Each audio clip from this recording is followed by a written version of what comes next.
All right, guys, we're going to take a look at the Brew Metric Titanium. This is a special edition. Big thanks to my buddy Josh in Chicago for purchasing this and allowing me to check it out so I can share it with you guys. Let's get into it. So first off, special edition, like I said, doesn't necessarily mean limited edition, but I'm really not sure how long or how many they're going to sell of these things. Pretty reasonable price point, $4.95 for this guy here. It is a Mecha Quartz, so it has the VK68 Seiko Mecha Quartz movement in there. I have the chronograph running right now. Specs on this watch, 36 millimeter wide case. I believe it's grade 2 titanium. It just says titanium, but the way it looks, I'm pretty sure it's grade 2. So 36 millimeter wide. The lug to lug is a 41.6. The thickness I measure at 11.15. Flat sapphire crystal up top. The lug opening. So you have quick release spring bars there. The lug opening is 19.85 millimeters, so maybe you could put a 20 in there. I'm not sure.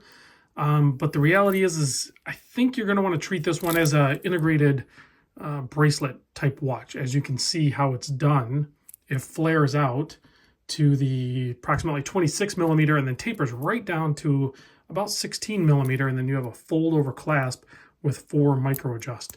This is sized for Josh's wrist, which is a little bit smaller than my wrist. I'll still do a wrist shot. It's just not going to be fully clasped. The links are fairly short, so you'll be able to get a good size. It actually comes with a sizing tool, so you can push those pins right out. There are direction arrows on the links, and here is one of the pins. So it looks like it's some sort of indented pin. It's not a split pin, and I don't think it's pin and collar. I think it's just an indented one. So it should be pretty easy to size up.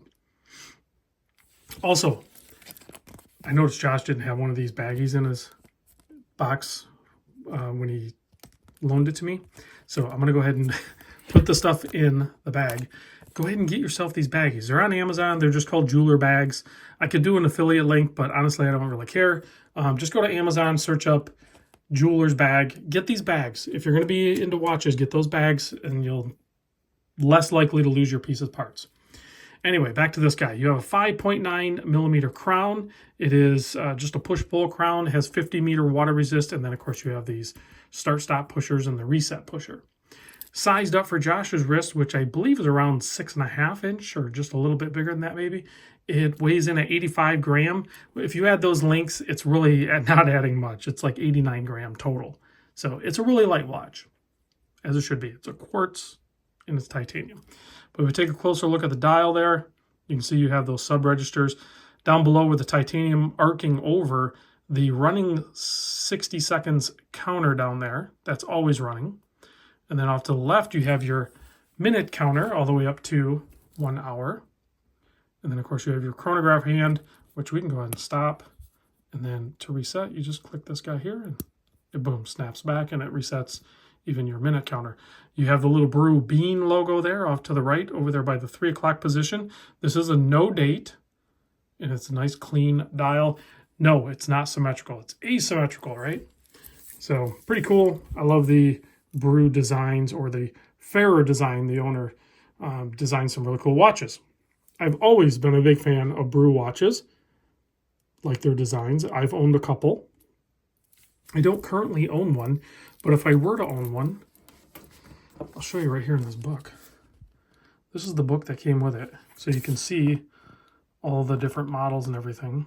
They'd be that guy right there. So page 19, I've owned and sold it, and I would consider a rebuy on it, except for I'm only buying orange dial watches right now. But this is called the 8-bit, and it is just a fun, cool watch. I really like that. And it's a little bit larger, so it fit my wrist good. But really cool watch. So cool brand, cool watches, all that good stuff. Like I said, $4.95, so it's a pretty approachable price point. And yeah, I think you're getting a lot of watch for the money. I don't know how the loom is on this, if there even is any loom. I don't know, it might be weak. I'll show you the loom, but it looks weak if there is any. Yeah, I'm not getting any loom, guys. No loom. So no loom on that guy. Thanks, Josh, for sending that in for us to check it out, and I'll see you guys in the next vid.